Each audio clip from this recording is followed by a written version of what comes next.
Hello and welcome back to Merseybeat Gardening.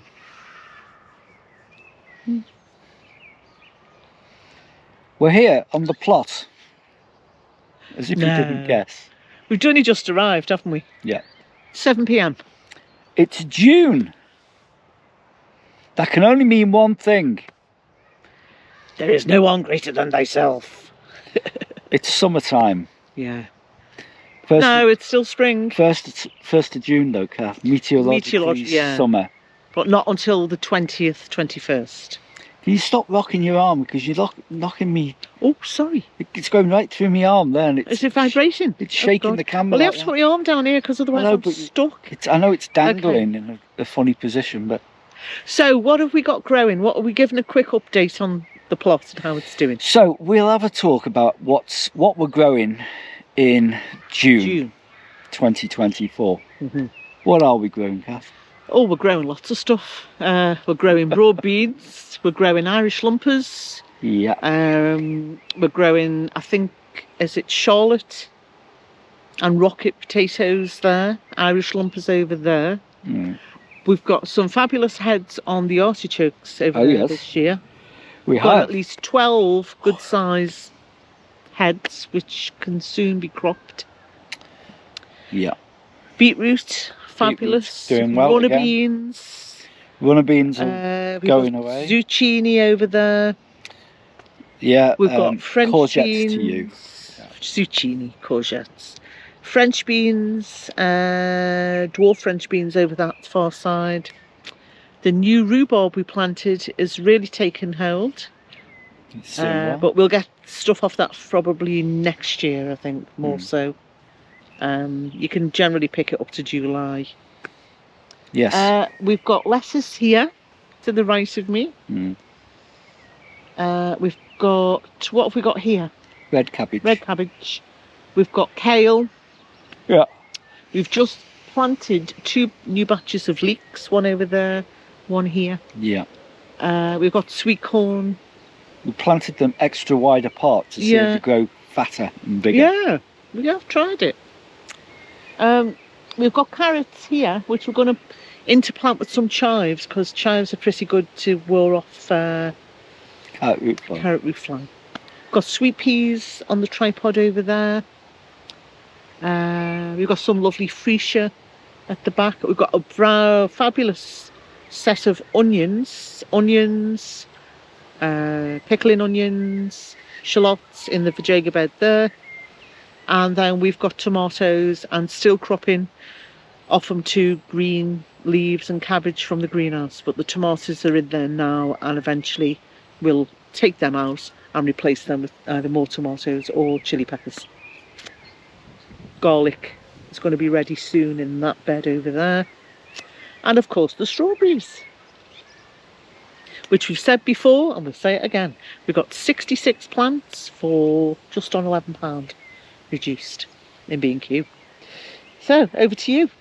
Well, that's it. Thanks for watching, and I think we've covered everything. That was like a list. You can elaborate. That was just a list. You're just giving a list. You're not telling people how things are coming on. People want to know what's growing and what's doing well, and that's all that's doing well. Now, this is a 2-part person here. Oh, come on. So you can go into the wherefores and hows and whys and nots now. Yeah, but that's going to confuse people, because you just reeled it off. That's what we're growing. Oh, no, I have to go through it again now. Can't you remember it? No. I'll prompt you. Look, the fact is, right, okay, let's start with the onions, right? The onions are... What a... Since last month, right, they've really started to fill out. They have. They've started to bulb out now. Yeah, and because they're overwintering, they should be ripe this month, within a week or so. Phil.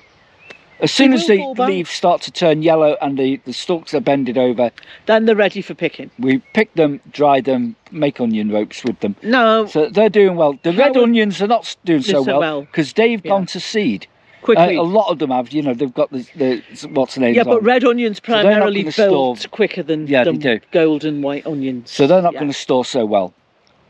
Pickling onions and shallots, how are they doing? I don't know anything about pickling onions because I've never heard of them. We haven't got any We've got shallots.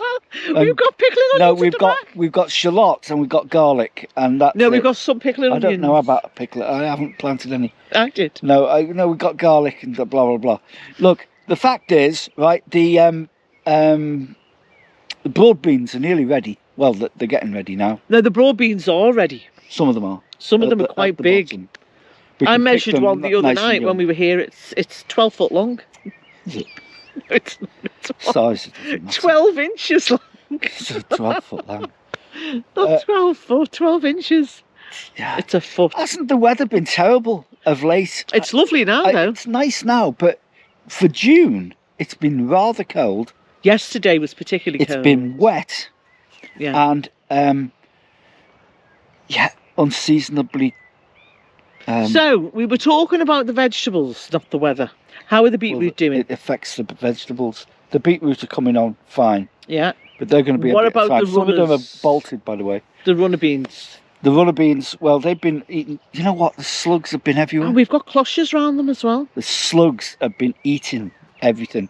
The lettuce over there, they've been coming in from the couch grass on the border, and they've just been devastating it overnight. And the thing is, you can't be here overnight, you know. You can't be here all the time either. And got work to do. They'll come out and they'll just devastate. They come out in hordes, gangs of them. I don't think it's gangs. It's gangs of slugs and snails just eating everything. Rhubarb's doing brilliant. I'm really pleased with the rhubarb, the way they're coming on in the raised beds. They're coming up, and we're going to have a nice crop of rhubarb next year. Now, what was that called? Never picked it in the first year. There's. Do you remember that one we bought? Two. Did you buy two different varieties? I think one's called Red Champagne. Yeah, one's Red Champagne, right, and the other one is the variety that labels, was here when we first took on the plot 30 years ago, and it's still fruiting now and very yeah, but usable. We also purchased another one. But we moved it there. We purchased another one. Well, the two of them were Red Champagne. Were they? Were in the raised beds there. Okay. But I'll take your word for it. Yeah. What we've found this year is that we've had to rely on some. We've not been able to plant everything from seed. No. Because in fact, some of the seeds have. It's been problematic this year. They've not germinated, or we've planted them too early, slightly too early. Or they've been eaten. When they have germinated. Yeah. So we've had problems. So we've had to buy some in. And, which we don't normally do. Yeah. So we did that with the leeks and sweet corn, runner beans. The runners have and the well. Sweet corn, which is golden fleece. Yeah, and also the courgettes and stuff. We sowed. But everything else has been sown from seed or sets. We sowed cucumbers and they failed as well. Yeah. So it's been a hit and miss. Funny year, hasn't some it? things have done well and some haven't. But you get years like that, don't you? But we've got lots of good crops growing, so it compensates for that, doesn't it? We have. And it's. How's your season been going? How have you been doing on the plots? It's been very wet though. Wherever you are in the world. In the UK, that is. Yeah. Has it been wet for you? You had a bit of a wet time. Wet your pants, watered your lettuce and all that stuff. Have you done all that? Have you done it? Any wacky backy? You're doing a series on weeds, aren't you? I am. And I'm going to do some more vlogs about weeds because they're very interesting. Weeds are tenacious and they're very interesting plants. So what's your next one? Are you looking at the perceptions that people put upon wildflowers? Yeah, I'm going to do one on wildflowers as weeds because we've got loads of wildflowers. Because we've got some wildflowers at the front. We've got, oh Christ, what have we got? We've got red campion. We've got some white campion. We've got some agrimony. What else? Got loads of things. What's the lady's bed straw is a nice one. Yeah. Well, we've got them at the front of the plot. There's a load of folklore around them as well, isn't there? Around very rich folklore, and wildflowers. ancient folklore about them. And of course, wildflowers on your plot attract pollinators, so who wouldn't want to attract pollinators to the plot? Exactly. And they're great for honeybees. Yeah. So also, if you have hives, beehives on your plot, a good plant to have is actually catmint. Yeah, you don't want hives. It's not no, nice. Beehives, rather than just planting lavender and stuff like that, also bulk it out with catmint, because honeybees particularly really home in on the nectar from catmint flowers. Anyone who's had shingles will know what hives are. Beehives, Phil, not shingles. So yeah, I might do that, or I might do the one on nettles actually. Cause nettles is a good one. Also comfrey. Things like bindweed, which is a herb though, but yeah. Pain in the arse weeds. Yeah. You know. Bindweed, yeah. All that kind of stuff. There's also, well, we have meadow buttercup around our plot, and I consider that a wildflower, not a weed. Oh, I do. Yeah. There's dandelions as well. Weed is a human concept. When you think about weeds, and you think about them, it's gardeners who create weeds. Because in nature, there is no place, well, where there's, like in a temperate zone like this, where there's any naked ground, where the soil is. Yeah. It's all covered with plants, because nature, that's how nature has evolved. And it's unnatural to scrape away that layer and just have bare ground, bare soil, because the weeds are trying to do what nature intended them to do, which is proliferate on ground. Is it proliferate? So by gardening, we're doing something that's artificial to nature. We're actually trying to control nature, and so we're creating these so-called weeds, but the weeds are just doing what they have done for millions of years. So, but it's also on allotment gardens, it's also important to have an area designated just as a wild area, just to let things like comfrey and nettles come through, and you know, dandelions and meadow buttercup and all the other things that will naturalise that space in order to provide food sources for pollinators. Just imagine, and other wildlife creatures as well. If you had an allotment, you don't have to farm every single section of your plot. And you had a shed, and you just like mowed the grass outside your shed, and just let everything else run wild. That would be really easy, wouldn't it? You could just sit back. You could just go down to the plot, mow your little grass area, and just sit out in the sun, and not worry about planting stuff and weeds and all stuff like that. Yeah. Is that a good idea? I think we put a lot of emphasis on weeds. I think we also put a lot of emphasis on mowing as well, mowing grass. Do you know what I mean? We do have No Mow May now. As a thing in the calendar, you know, a month of the calendar, but it's whether how many people adhere to it. We all want to cut our grass, don't we? I want to cut my grass. So anything else? We've got the hollyhocks coming up again.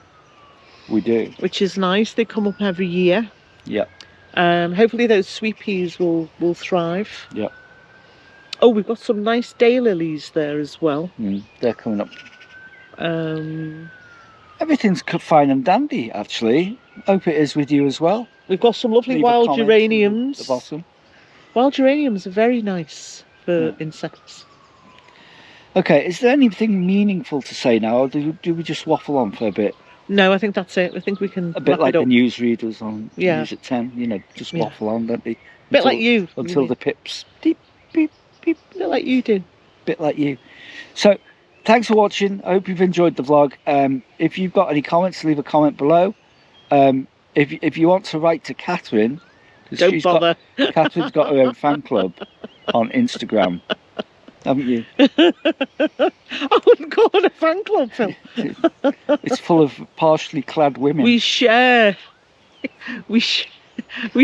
things about gardening. Go over to her Instagram channel and you find it. You want to discover what she does there. It's incredible. Isn't it incredible, Kath? Oh, it's out of this world. Thanks for watching. And we'll see you again in the next Out of the World vlog here in Merseybeat, in the shadow of John Lennon's old school. Which is over there. Which is over there. Right, we're going to get some work done now. Thanks for watching. Bye. Bye.